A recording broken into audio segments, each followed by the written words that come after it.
Hello, আসসালামু আলাইকুম। আমি হৃদয়। আমি আসলে তোমাদের সায়েন্সিয়া হারমোনিয়া একাডেমি কেয়ারের পক্ষ থেকে তোমাদের ক্লাস নিতে আসছি। এখন বিষয়টা হচ্ছে, তোমরা ভাইয়াকে বলছো হচ্ছে বোরের প্রস্তাবনা, 3টা প্রস্তাবনা এবং যে স্বীকার্যগুলো রয়েছে এবং তার সফলতা এবং তার সীমাবদ্ধতা, এগুলো নিয়ে আলোচনা করতে। এর আগে ভাইয়া ভিডিও বানাইছি গতকালকে রাত জেগে, সারা রাত। এরপরে দেখা গেছে যে একটা ভিডিও 40 মিনিট 50 মিনিট হয়ে গেছে। ওগুলো আমি আপলোড করতে পারতেছি না কোনো এক অদ্ভুত অজানা কারণে। প্রথম কথা হচ্ছে পাঠাইতেও পারতেছি না, আর দ্বিতীয়ত হচ্ছে ইউটিউবে আপলোড করবো ভাবছি, ওইখান থেকে লিঙ্ক শেয়ার করব, সেটাও পারছি না। সো আবার আমি ভিডিও বানাইতে বসে গেছি। এখন টার্গেট আছে 10 মিনিট করে ভিডিও বানাবো এবং ক্রম অনুসারে পাঠাবো একটার পর একটা। সো আমরা শুরু করতে পারি বোরের পারমাণবিক মডেল এবং এগুলো নিয়ে কথাবার্তা। তো চলো আমাদের দাঁড়াও, কলমটা নেই। হ্যাঁ, শুরু করা যাক। প্রথম কথা হচ্ছিল যে বিজ্ঞানী বোরের আগে বিজ্ঞানী রাদারফোর্ড পরমাণুর ইলেকট্রন বা পরমাণুর যে মডেল রয়েছে সেই মডেল সম্পর্কে ধারণা দিয়েছেন, কিন্তু রাদারফোর্ডের মডেল যেটা ছিল সম্পূর্ণ বেসিক কথাবার্তা ছিল, এবং তিনি বলেছেন যে পরমাণুর নিউক্লিয়াসকে কেন্দ্র করে ইলেকট্রনগুলো যেভাবে ঘুরে সেটা হচ্ছিল যে অনেকটা সৌরজগতের সাথে তিনি তুলনা করেছেন। পরবর্তীতে ম্যাক্সওয়েল সেটা মিথ্যা প্রমাণিত করেছেন। সো মোটামুটি এগুলা করার পরে দেখা গেছে যে রাদারফোর্ডের অনেক সীমাবদ্ধতা ছিল, সেই সীমাবদ্ধতা ত্রুটিগুলো অনেকটাই দূর করছে এবং আধুনিক পদার্থবিজ্ঞানের বা আধুনিক পরমাণু মডেলের খুব সুন্দর সুন্দর ব্যাখ্যা দিয়েছেন হচ্ছে বিজ্ঞানী বোর। সো তুমি যদি পরবর্তীতে যাও যে কোয়ান্টাম মডেল যে আমাদের হচ্ছিল যে সর্বশেষ আইইউপ্যাক দ্বারা, সরি আইইউপ্যাক না, ফিজিক্স আইইউপ্যাক দ্বারা হচ্ছিল যে নিবন্ধিত যে পদ্ধতিটা, সেটা হচ্ছে কোয়ান্টাম মডেল, পরমাণু মডেল। ঠিক সেটাতে তুমি যদি দেখো যে বিজ্ঞানীদের অবদান, তার মধ্যে বোরের অবদান সবচাইতে বেশি। সো বোর সম্পর্কে আমাদের বেশ ভালো করে জানতে হবে। সো প্রথমেই চলো আমরা বোর সম্পর্কে জানি।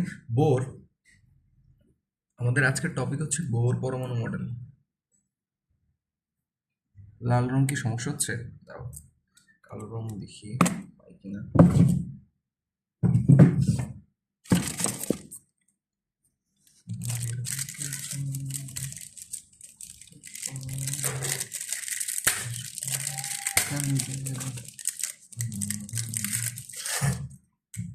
দেখো, আমাদের প্রথম ব্যাপারটা হচ্ছিল যে বোর পরমাণু মডেল। নতুন কলম দিয়ে লেখাটা একটু ঝামেলার। পরমাণু মডেল,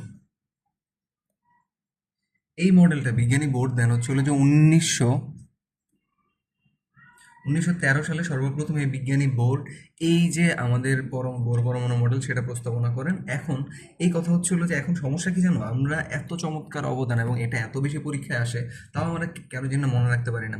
এর জন্য ভাইয়া একটা শর্টকাট নিয়ম বা হচ্ছিল যে খুব সহজভাবে বুঝিয়ে দেওয়ার সর্বোচ্চ চেষ্টা করব। প্রথমেই আমাদের যে রুলসটার মাধ্যমে সেটা মনে রাখতে হবে, সেটা হচ্ছিল যে 3:6:6 এই রুলসের মাধ্যমে আমরা হচ্ছিল যে এই 3টা জিনিস মনে রাখবো, যে একটা হচ্ছে কি, একটা হচ্ছে তার প্রস্তাবনাগুলো, 2 নম্বর হচ্ছে হলো যে তার যে সীমাবদ্ধতা ছিল, 3 নম্বর হচ্ছে তার সফলতাগুলো, এগুলো নিয়ে আলোচনা করব। তো তুমি বুঝতেই পারতেছো যে প্রথমে যে 3টা নিয়ে আলোচনা করবো এগুলো হচ্ছে যে তার প্রস্তাবনা, 2 নম্বর হচ্ছিল যে তার সফলতা, 3 নম্বরে যে 6টা রয়েছে এগুলো হচ্ছে তার ব্যর্থতা বা তার সীমাবদ্ধতা। সো এগুলো নিয়ে আলোচনা করতে হলে প্রথমে আমরা যে যে 3টা মাইটি থ্রি নিয়ে আলোচনা করবো, এর মধ্যে সর্বপ্রথম প্রস্তাবনা ছিল এরকম। আমি আগে উঠাই, তারপর তোমাদেরকে মুখে বলতেছি।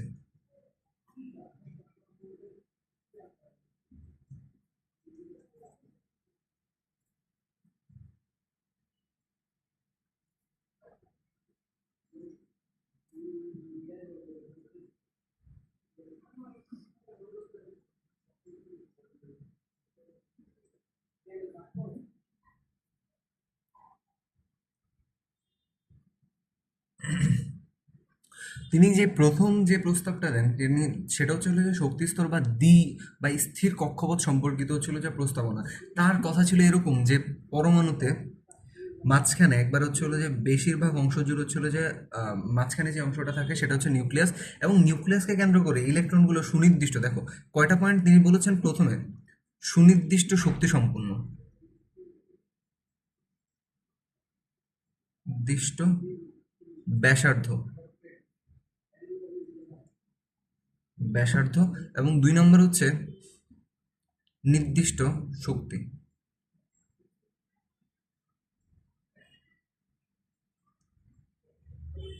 এবং নির্দিষ্ট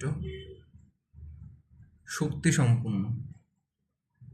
তাহলে তিনি বলেছেন পরমাণুর নিউক্লিয়াসকে কেন্দ্র করে যে আমাদের অরবিট বা হচ্ছে হলো যে কক্ষপথগুলো দেখি, সেই কক্ষপথগুলো হচ্ছে যে কক্ষপথগুলো দেখি এগুলো হচ্ছে হলো যে নিউক্লিয়াস থেকে অর্থাৎ সুনির্দিষ্ট ব্যাসার্ধ বিশিষ্ট, মানে নির্দিষ্ট ব্যাসার্ধ দূরে থাকে এবং নির্দিষ্ট শক্তি সম্পন্ন কিছু অরবিট দেখা যায়। কি দেখা যায় ভাই বলো? অরবিট।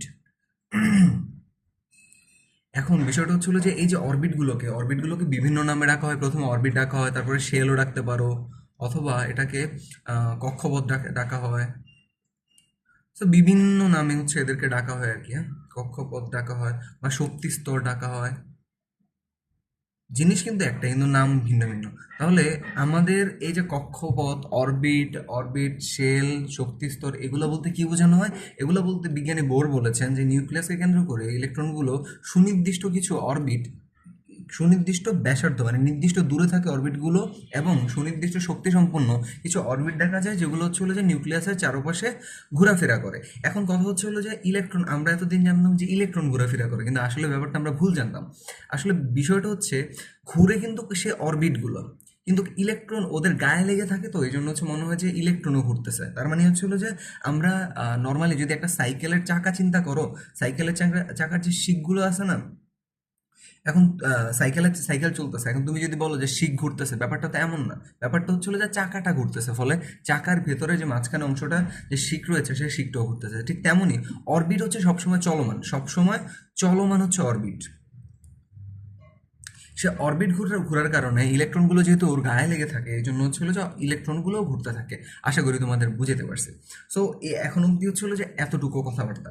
এরপরে আমরা এই যে নিউক্লিয়াসের চারপাশে বিভিন্ন ব্যাসার্ধের, সুনির্দিষ্ট ব্যাসার্ধের এবং নির্দিষ্ট শক্তির অরবিট দেখতেছো, সেটা তো একটা হয় না, সেটা একটা প্রথমে একটা রয়েছে, তাহলে প্রথম শক্তি স্তর বা অরবিট, তারপরে দ্বিতীয়টা, এরপরে যদি আরও একটা আঁকি, ধরো হচ্ছে পরে আরও একটা আমরা এঁকে নিলাম, তাহলে হচ্ছে হলো যে এটা 3 নাম্বার হবে, 3 নাম্বার অরবিট হবে।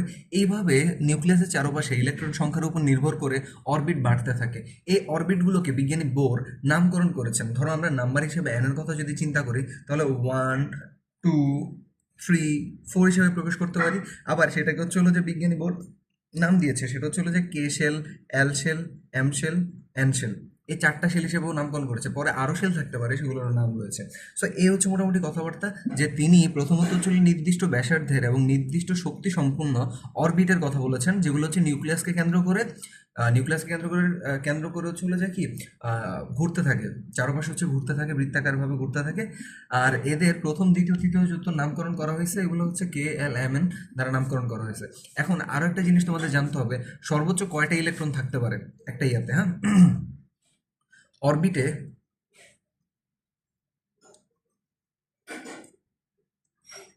ইলেকট্রন সংখ্যার সংখ্যার সূত্র হচ্ছে, অরবিটে ইলেকট্রন সংখ্যার সূত্র হচ্ছে যে 2n²। এখন এন দ্বারা তুমি খুব ভালো করে জানো কত নম্বর অরবিটে সে অবস্থান করতেছে সেটা বোঝানো হয়, কত নম্বর অরবিট। তো যদি আমরা ধরো প্রথমটার কথা বলি, যদি ধরো আমরা প্রথম অরবিটে কয়টা কয়টা রয়েছে সেটা নিয়ে আলোচনা করি, প্রথম কক্ষপথে, তাহলে 2, 1² সো 2টা থাকতে পারে। দ্বিতীয় অরবিট নিয়ে যদি কথা বলি, 2 2² সমান হচ্ছিল যে 8টা থাকতে পারে। তাহলে এইভাবে আমরা খুব ভালো করে জেনে নিতে পারবো যে আমাদের অরবিটে কয়টা ইলেকট্রন থাকতে পারে। সো এই হচ্ছে প্রথম যে প্রস্তাবনা ছিল শক্তিস্তর কক্ষপথ সম্পর্কিত প্রস্তাবনা, যেটা বিজ্ঞানী বোর দিয়েছেন। তিনি কি বলেছেন? নিউক্লিয়াসকে কেন্দ্র করে নির্দিষ্ট ব্যাসার্ধে নির্দিষ্ট শক্তি সম্পন্ন কিছু অরবিটাল শেল, কক্ষপথ অথবা শক্তিস্তর রয়েছে, এবং তারা চলমান, ফলে ইলেকট্রনগুলো চলতেছে। এগুলোকে 1 2 3 4 5 6 1 2 3 4 দ্বারা প্রকাশ করা হয় এন এর মান, সেটাকে কে এল এম এন দ্বারা প্রকাশ করা হয়। সূত্র রয়েছে 2n²। সো আশা করি এইখানে তোমাদের কোনো সমস্যা নেই। আমরা পরের টপিক্সে যাব, আর এই টপিক্সের আমি এটা বন্ধ করে দিই তাহলে।